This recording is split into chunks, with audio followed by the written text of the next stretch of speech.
Hello happy gardeners, ఇవి చూడండి. ఇది ఈ బల్బ్ నుంచి ఈ ప్లాంట్ని ఎలా సపరేట్ చేయాలనేది ఈ రోజు నేను మీకు చెప్తానండి. ఇక్కడ బల్బ్ ఉంది కదా, సో ఇక్కడ చూసారు ఆల్మోస్ట్ ఆల్ ఇది రూట్స్ అని చక్కగా ఫామ్ అయినాయి. ఇవేంటంటే వాటర్లో ఫ్లోట్ చేసి వదిలేసినాక మనం చాలా చిన్నగా జస్ట్ ఇలా పైకి అన్నామనుకోండి, ఇలా బల్బ్ నుంచి సపరేట్ అయిపోతుంది అనమాట. మళ్ళీ ఈ బల్బ్ని వాటర్లో అలా ఫ్లోట్ చేసి వదిలేసామనుకోండి, మళ్ళీ మనకి కొత్త స్ప్రౌటింగ్ అనేది వస్తుంది. చూసారా, ఈ రూట్స్ అన్నీ చక్కగా వచ్చినాయి కదా.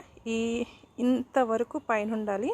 ఈ పార్ట్ అంతా కూడాను సాయిల్లో మనం పాట్ చేసేసుకుంటే వితిన్ 1 మంత్లో మనకి ఫ్లవర్స్ అనేవి స్టార్ట్ అయిపోతాయి. చూసారా ఎంత హెల్తీగా ఉందో. ఇది మాత్రం చూడండి ఈ ప్లాంట్. సో ఇలాగ మనం బల్బ్ నుంచి ఇంత చక్కగా చాలా ఈజీగా ఇలాగ సపరేట్ చేసుకోవచ్చు. ఓకేనండి. I wish you all happy gardening.